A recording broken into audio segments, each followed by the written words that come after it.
Thank you, Victoria. Welcome, everyone, to the first session. My name is Brittany Blanchard. I am a VP of Account Services with Metric Theory, part of Media.Monks. And in my role overseeing Metric Theory's client services team, I get to have conversations regularly across Metric Theory's client base around paid media performance, and specifically how we're thinking about measurement in an era of privacy and increasingly difficult performance attribution. So I'm very excited to be chatting today with Chris Marino, the Global Head of Performance Marketing and Media at Bloomberg Media. Chris, would you mind introducing yourself? Hey, Brittany, great to see you. Super excited to be here today. So Chris Marino, I lead performance marketing and media at Bloomberg Media Group. And prior to joining Bloomberg, I spent 9 years at American Express leading a variety of different digital marketing transformations. And I also had the opportunity to work at Instagram, helping to launch Instagram shopping. And now I'm at Bloomberg. And so super excited to be here with everyone and share a little bit of insights that hopefully help you in your day-to-day. Fantastic. It sounds like you have some really valuable experience. I'm excited to talk through some of your insights. But let's talk a little bit about your current role. So as the Global Head of Performance Marketing and Media at Bloomberg Media, what is the primary scope of your role and the broader team that you're leading? Totally. I think for me, one of the most important things about joining Bloomberg is it's a really purpose-driven brand. And that is what I was really excited to join the company about. And our mission is really to arm the modern leader with the insights and knowledge that they need to navigate various different dimensions of their lives. And at the core of everything that we do is audience-based, right? We want to create deeper connections with our audience. We want to create a mutually beneficial relationship with each one of our users, and we want to provide them with the news and information they need to do that with ease. And when I think about my team, we sit on the consumer subscription side of the business, and we've had a really fantastic year. In the first year, we've grown 34%.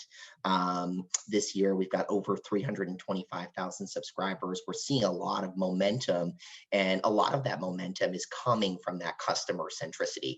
And my team is really focused on reaching our audience where we believe they are spending their time, which is on offsite properties across social, search, OTT, showing up with a relevant message that positions Bloomberg as more than just a financial services terminal business, but as a news business, helping to drive consideration for our suite of subscription-based products, and ultimately driving conversion, whether that conversion happens directly in one of the touch points that we directly drove or indirectly through another channel that we help to assist. And so that's a little bit about me and my team and what we're doing at Bloomberg.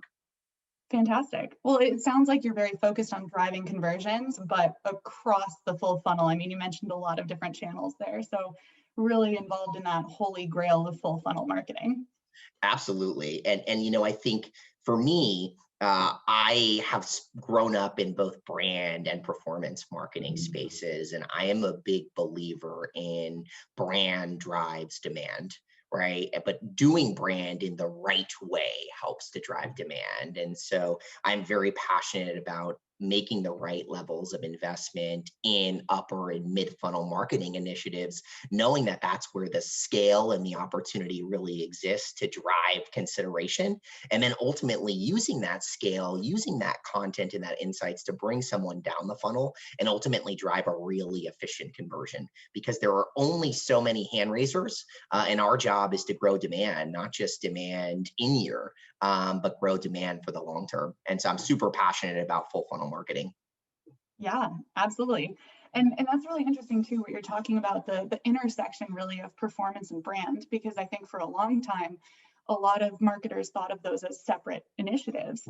And I can see that, this new world where it's coming together, even in what was traditionally considered a very performance focused space like paid media, is challenging for some performance focused organizations. So by way of an example, we had a client that just last week wanted to turn off Facebook remarketing because they were having trouble attributing leads specifically from Facebook remarketing in their backend system. And even though we know that remarketing is a really important marketing tactic, even though it had strong performance results in platform, their comment was, we just don't know what's real. And that really stood out to me because that just really seems to encapsulate the challenge so many performance marketers are facing today. So how would you address that concern from marketers who feel kind of lost? Yeah, totally. I mean, now more than ever, I feel like the job of marketing has become more challenging than ever because marketers need to be experts in so many different areas, or I would say more generalists in so many different areas. It's not just the platform performance, but it's the technology, it's the creative, it's the messaging, it's the experience. And so there is a lot of onus on marketers today. I think the first and most important thing for me when I think about that problem that you framed up is, what is there are so many metrics that are out there and it's easy to get lost with those metrics. And what I always try and think about is what is most important to the business? And if I can do three things, what three things are really going to move the needle? And so understanding like at the core, what's going to drive your business forward. So that's the first thing that I think about.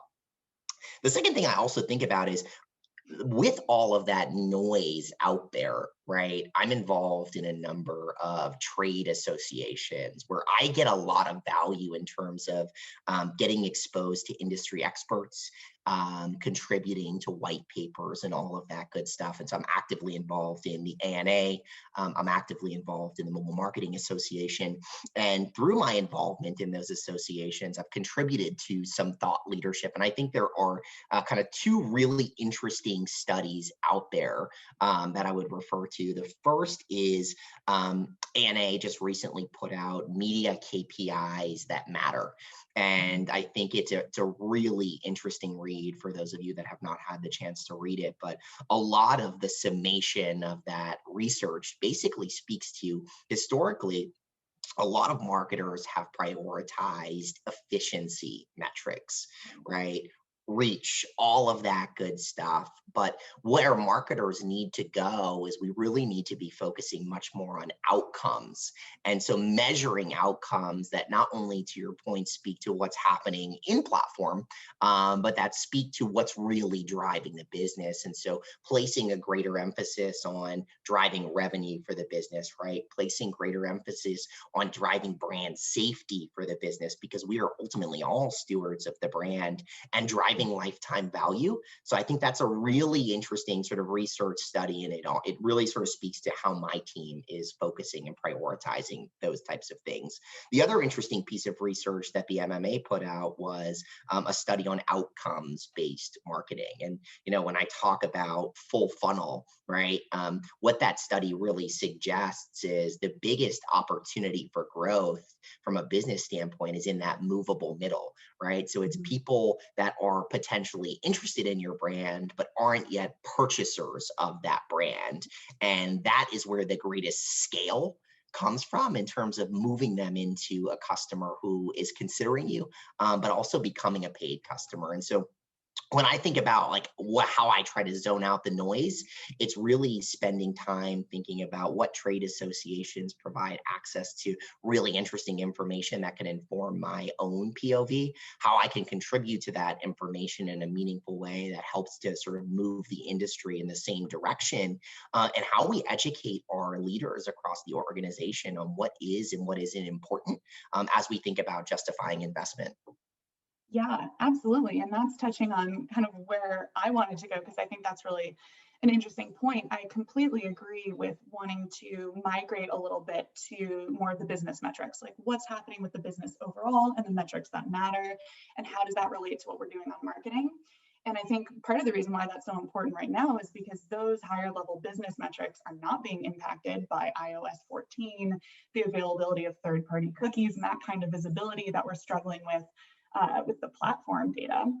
But I have seen that it's really difficult to break old habits when it comes to focusing on directly attributable performance. So how do you help bring the rest of the organization along with you on that journey? Yeah, totally. I think, if we were, as performance marketers or marketing in general, if we were to only use Google Analytics as a source of truth, we would all be very challenged to justify our investment, right? And I think it's important to understand what we are directly contributing, but I think it's also really important to paint the picture around where are areas where we think we're having impact that aren't being realized through some of that Google Analytics reporting, right? And when I think about like paid in general, right, there is a pretty significant impact that paid has on areas like the website, for example. And in GA, a lot of times, if you were to look at performance, the website would get all of the credit, right, or a lot of the credit. But the website is organic, and people are not just coming there by accident. They're being influenced on their path to conversion to get there, right? The other two pieces that I think are really influential that are, tend to show up as positive drivers, at least in our business, or organic social, right? Which is actually, we're a publisher at the end of the day, and that is a really big driver of traffic for us as a business. But then also organic search, right? And again, there's a big opportunity for paid to influence those things. And so how I sort of think about it is I think about it through the lens of a customer and the customer journey.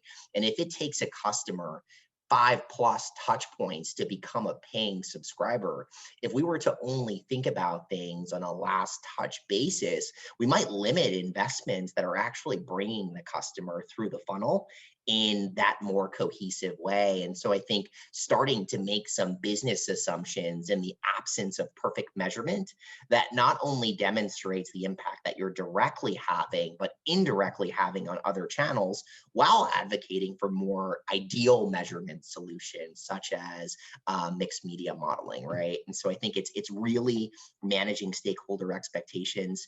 It's formulating a hypothesis, and it's being able to prove that hypothesis out through the right marketing technology. And so one of the things we've implemented is an ad server, right? An ad server is really helping us to track, while we do have cookies, right? What does that multi-channel journey really look like to help inform some of those assumptions that I've laid out? Yeah, absolutely. That's really interesting. I actually just had a conversation yesterday with a client who was asking for our advice on how do you measure the impact of, upper funnel display campaigns, because we had been running them, and of course, there aren't very many directly attributable conversions to those efforts. And, I said, well, typically you want to look at what's happening overall, and this happened to be a B2B lead generation client. And so I said, you want to look at what's happening with overall lead flow on your website. And, our main point of contact got a bit of a smirk on his face. And he said, why, yes, we actually have seen an increase in conversions from direct and organic. And the person who is running our organic website is taking all the credit for that. And it's kind of like a joke among marketers is when you're running those upper funnel tactics and you see the impact, but then there are other people who are also contributing to what you're doing. And then it's tough to really attribute any of that back to marketing. I mean, do you have any advice for those specific kind of instances? Do you try to control variables when you're running tests like that? Yeah, I would say for me, I think one of the most important shifts that we as marketers need to make is stop thinking about channel attribution and what we as an individual have contributed, and start thinking about how we as marketers all come together to create the most optimal customer experience. And in creating that optimal customer experience, think about how we all take part in the credit for that conversion. Because as a marketer, right, I don't care where that conversion happens, as long as a customer has a really positive brand experience, agnostic of where they convert, I'm happy, right? Like we got them through that funnel. When I think about like test and learn in general, I mean, we are at Bloomberg, we are very passionate about test and learn, and everything we do is informed by a test and learn approach. And so we do try and control some of those variables where possible, right? And so For example, we might expose one DMA to a message from a media perspective, and we might hold out another DMA and then see, as a result of a media exposure, was that person more likely to convert over a period of time or not based on that media touch point, to start to validate the importance of that cross-channel approach. In and of that, if we didn't have media running in that market, that conversion may have never come to fruition, right? And so I think that we try and do the best that we can to isolate those variables in a way that shows directional learnings to inform how to best spend each of those dollars and how to come together as a sort of multi-channel organization versus an individual channel organization. Yeah, absolutely. And I even like some of the language that you're using there: control the variables the best we can and try to understand directionally, because I think a lot of times it's easy to get caught up in trying to make it perfect. And so rarely is it ever going to be perfect. But what's important is learnings that are going to help move the business forward and move your marketing campaigns forward and create that customer experience that you're talking about. So I Absolutely. absolutely agree. Yeah. Um, There is never a perfect testing scenario, right? Like when you think about it, on any given day, there are always so many variables that are difficult to control, right? Like in any business, is our offers running? Is there, press in market? Like you can never control everything. You can control what you can. And I think to that exact point, data, with so much data, you don't want data to become the enemy to your business, right? You don't want to be an analysis paralysis. You want to have a hypothesis. You want to make sure it's clear. You want to get those directional learnings, and you want to scale that if you're seeing success, or you want to pull back if you're not, right? And being fluid in how you approach that, I think, is super important. I think that's something we do really well at Bloomberg. We don't want to be talking about these things. We want to use the market as a way to understand how customers or potential customers are reacting.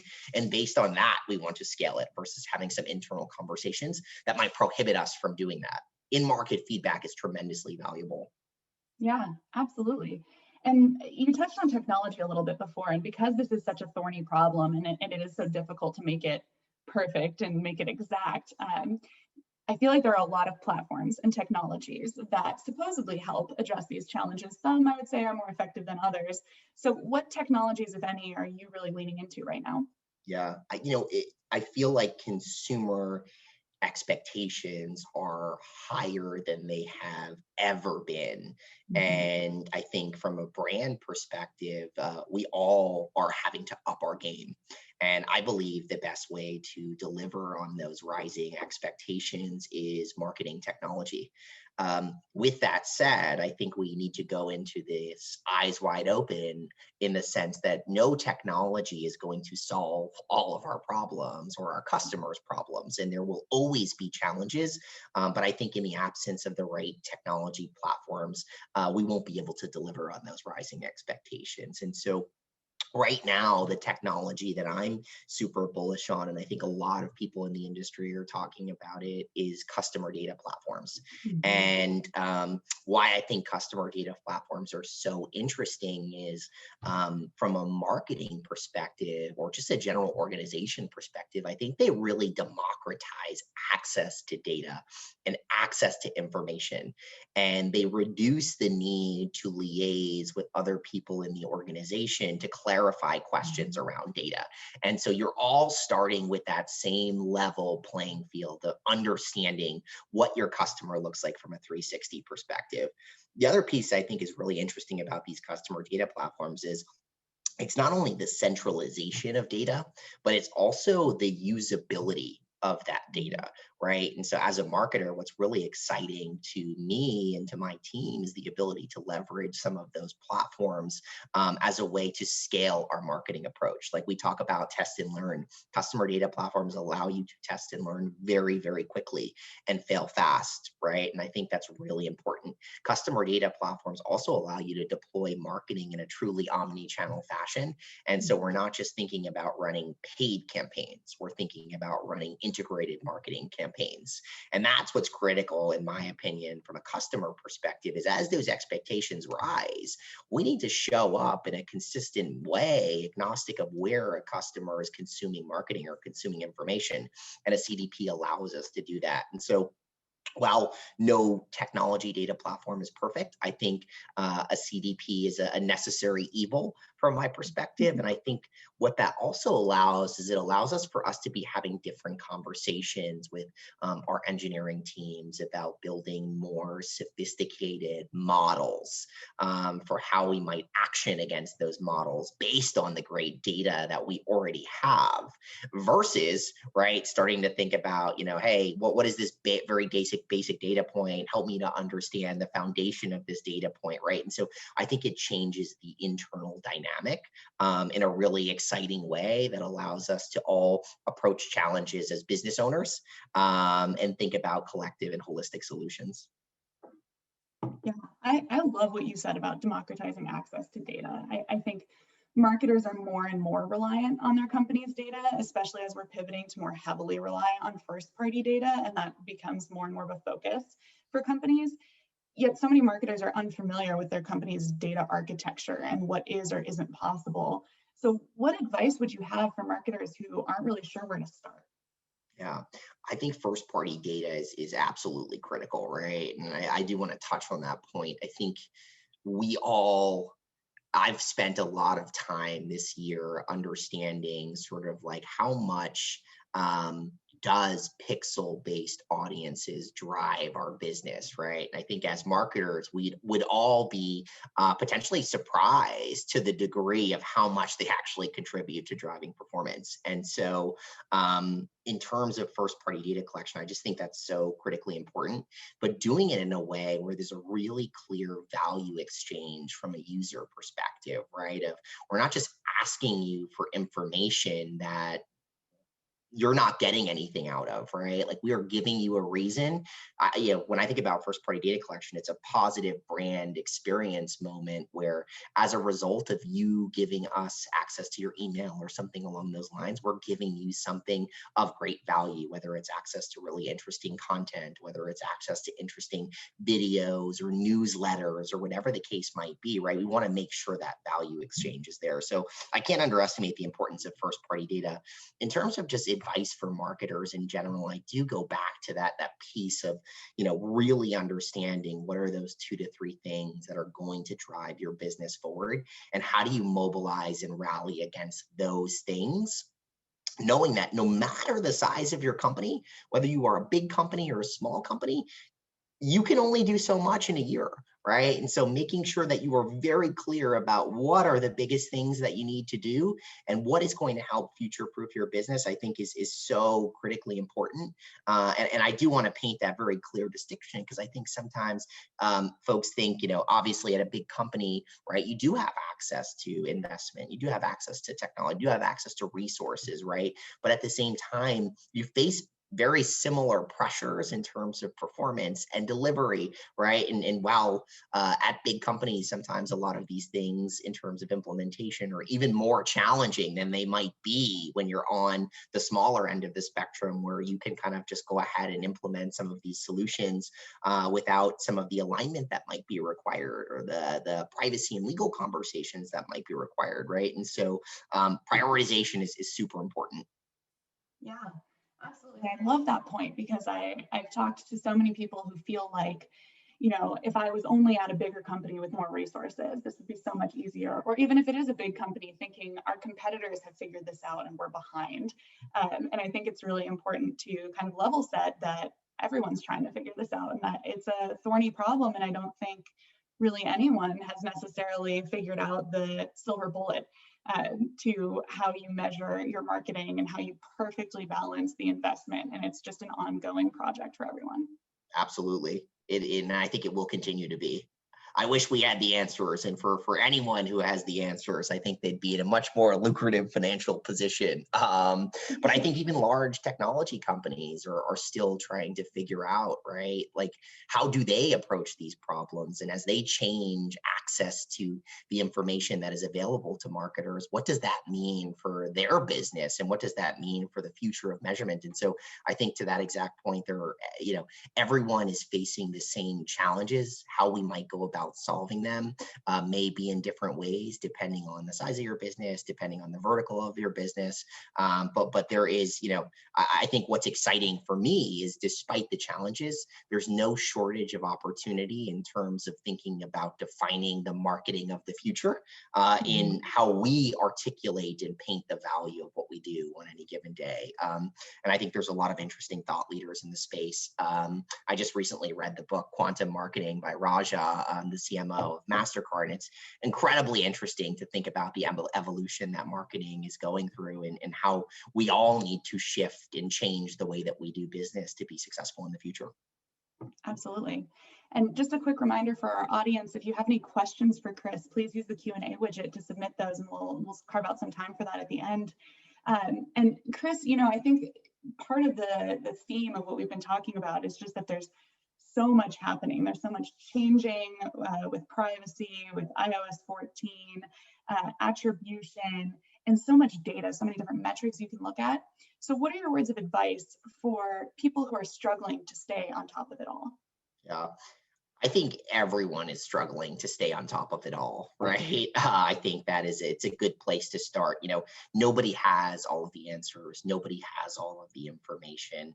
For me, the best way that I try and stay on top of it all is really making sure that I take a really external perspective, right? I think it's very easy to get caught up in the day-to-day of what we are doing, but I really try and spend a lot of my time, or a good amount of my time, at events like this, right? Understanding how other thought leaders are approaching very similar problems, or getting involved in some of those trade associations that I spoke to earlier, where you have the opportunity to not only hear how other businesses are facing some of these challenges, but contribute to solutions. And so I think really maintaining an external perspective is super important. I think, talking with agency partners like yourself is another really valuable area for me. Is, even agencies are struggling to articulate these impacts from a client perspective, right? And so I really try and surround myself with people who are exposed to different perspectives, so I can continue to get smarter, because at the end of the day, it is my job to ensure that our organization is smarter, and to ensure that we have a really clear path to making some of this positive change that I alluded to. And I'm really excited about all the progress that we're making in that space. Absolutely. So we do have one question, and this is, of course, everyone can submit more as well, but this is related to something I wanted to go back to also around actual KPIs. So we've talked about many different KPIs that marketers can be using to make the case internally for more investment, or to show what a new initiative has actually done for the business. So the question is, do you have any sample media KPIs to share? What does that actually look like if you're doing, a monthly review or a quarterly review? Yeah, I mean, I go back to some extent what I shared earlier, which is ROI, critical KPI. And I think a lot of conversations are, return on overall marketing investment, right? The ROMI, I think that's a really interesting KPI, and one that we're leaning into. The other is customer lifetime value. I think that's critically important. From an acquisition perspective, I think it's critically important to make sure that we're bringing in the right quality of user, because it would not be to our best interest in bringing customers in that are going to leave in a short period of time, right? And so we want to make sure that the economics and the value exchange is profitable. Right. The other piece that's sort of interesting is data source quality, right? Like, I think assessing the data that we are using and understanding where there are opportunities to scale that data is important. Brand safety is another one, as I sort of mentioned, right? I think we are all stewards of the brand. We need to be very cautious as to where our brand shows up, how it shows up, and make sure that it shows up in that customer-friendly way. And I think overall, for me, there are some efficiency metrics that are still valuable, even if we do not prioritize them as our single source of truth. And so CPMs, CPCs, right? Unique reach, I think, is a really interesting one, especially as you go up the funnel, and viewable impressions. And so I think it's really balancing some of those short-term in-platform efficiency metrics and marrying them with the longer-term sort of business metrics in a way where you can paint that overall story, so you don't get caught up in this in-platform attribution conversation, which will always, of course, very much benefit the platforms, but very rarely benefit the businesses. Yeah, that's a great point. And I love the return on overall marketing investment. I think that's a really important metric to be measuring over time and the trending of that. And then I think you make a great point that you can still use the platform metrics and you can still use efficiency metrics for what you're seeing on your more channel specific campaigns, but use those directionally, use those wisely. They're not necessarily guiding your overall investment strategy. Totally. Another question, this is an interesting pivot, and I'm very curious to hear your take on this. So how have you organized your team from a structural perspective to tackle everything that fits within your scope efficiently? Yeah, I think, for me, I have a channel-based approach to some extent. And so I Mhm. think the reality is, right, my team operates as an end-to-end marketing function, but within different channels, there are vastly different areas of expertise. And Mhm. so I have, folks that are focused on paid social. I have folks that are focused on programmatic. I have folks that are focused on search. And then I've really started to bring in sort of like content strategists that can really start to think about not just the media experience, but the actual messaging experience, because that's what's super important, right? Audience align, like, the way, what I always say about media is media can help you get in front of the right person at the most efficient price. But having an audience aligned message and a really clear, cohesive, creative strategy that is consistent with that media in market is what's going to win their hearts and minds, right? And so setting up a structure that allows us to do that. And then I also think about sort of like beyond that, just channel structure, right? I try and give folks the opportunity to have things that are outside of those channels that touch the business, right? And so maybe, one of the folks on my team is focused on international and thinking about how we grow international. Someone's focused on measurement, right? How do we solve the measurement problems that we face? And then how do we make sure that we're future proofing the business, right? Really thinking about making sure that while the team has channel focus, they're thinking cross channel in nature, and thinking about how they can grow the business beyond just their day to day.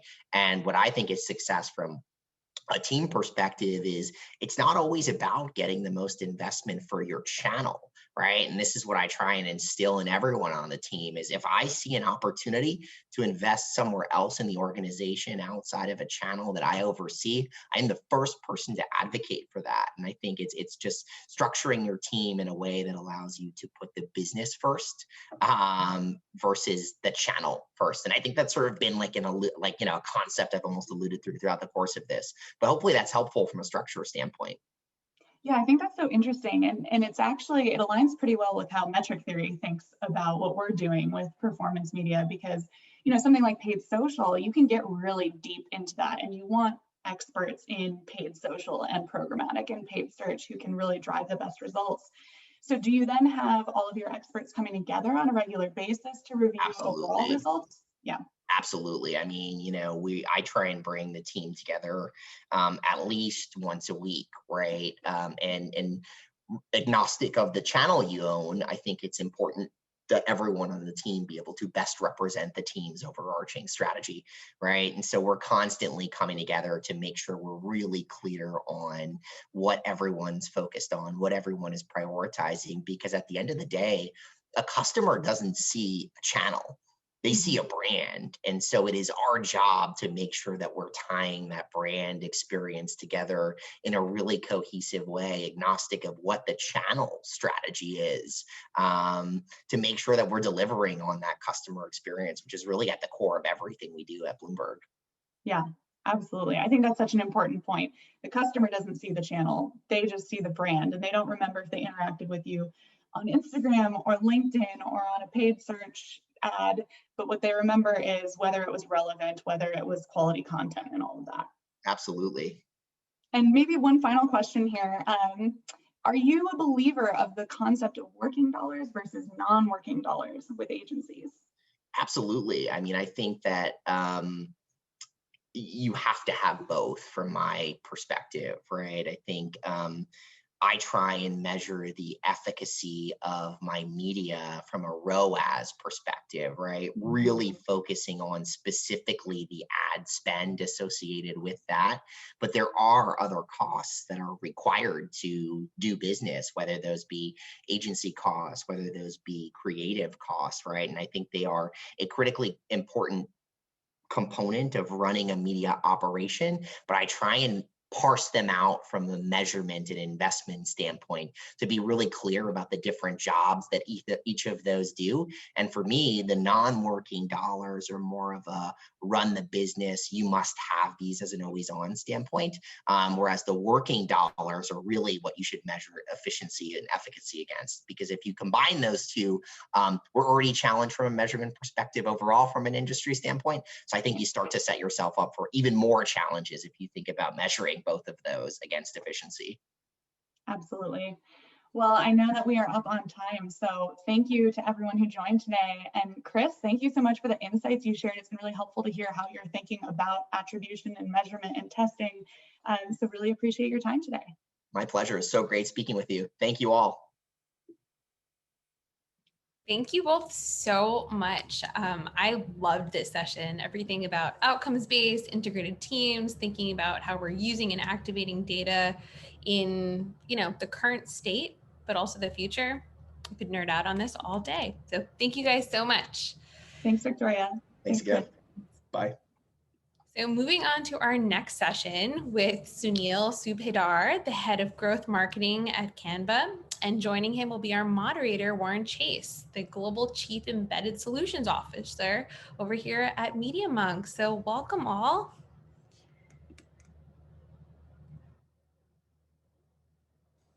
Great.